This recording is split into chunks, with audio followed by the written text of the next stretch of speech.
Hello বন্ধুরা, দেখো ষষ্ঠী উপলক্ষে খুব সকাল সকাল বেরিয়ে পড়েছিলাম বাসে করে আমার বাপের বাড়ি বেরিয়ে গোপালপুর পাঁচপোতায়।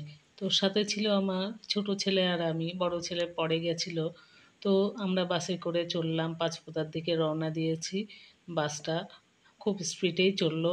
এরপরেই আমি এসে পৌঁছলাম আমার বাড়িতে। এসেই রান্নাবান্নার তড়িঘড়ি রান্না। এদিকে বোন বসিয়ে দিয়েছিল বাসন্তী পোলাও, আর এপাশে আমি ভাজাভাজিগুলো করছিলাম।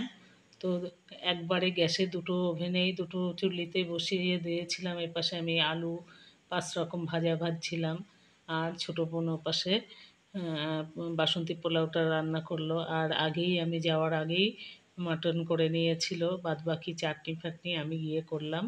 তো দেখো, এখানে বাসন্তী পোলাও হচ্ছে, সব রেডি। খালি এবার পরিমাণ মতো জল দেয়া হয়ে গেছে, ঢেকে দিয়েই একটু ফুটলেই ঢেকে দেওয়া হবে। তারপরে ওটা ভাপে ভাপে হয়ে যাবে।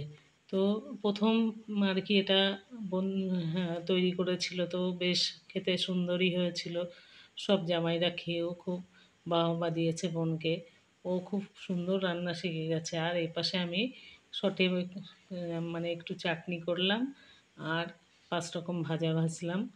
তো এইভাবে আমাদের ষষ্ঠীর আয়োজন প্রায় কমপ্লিট। এরপরেই আমরা সব খাওয়া দাওয়া করতে বসে গেলাম। ছিল অনেক কিছু, সব জামাইরা বসে পড়েছে খেতে। তো যাই হোক, বিভিন্ন রকম ছিল, খুব হালকা পাতলা। এরপরে আমরা বেরিয়ে পড়লাম যে আমাদের ওখানে যে পাঁওড় আছে ইচ্ছামতিতে, যেটা এসে মিশেছে।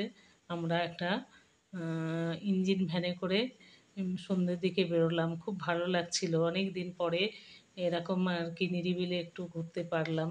তো আমরা গিয়ে সেখানে নদীর এই যে বাঁওড়ের ধারে নেমেছি। এখানে এত হাওয়া, বন্ধুরা কি বলবো, প্রাণ জুড়িয়ে যাচ্ছে। কোথাও গরম নেই, শুধু হাওয়া, এত ঠান্ডা শীতল হয়ে গেল।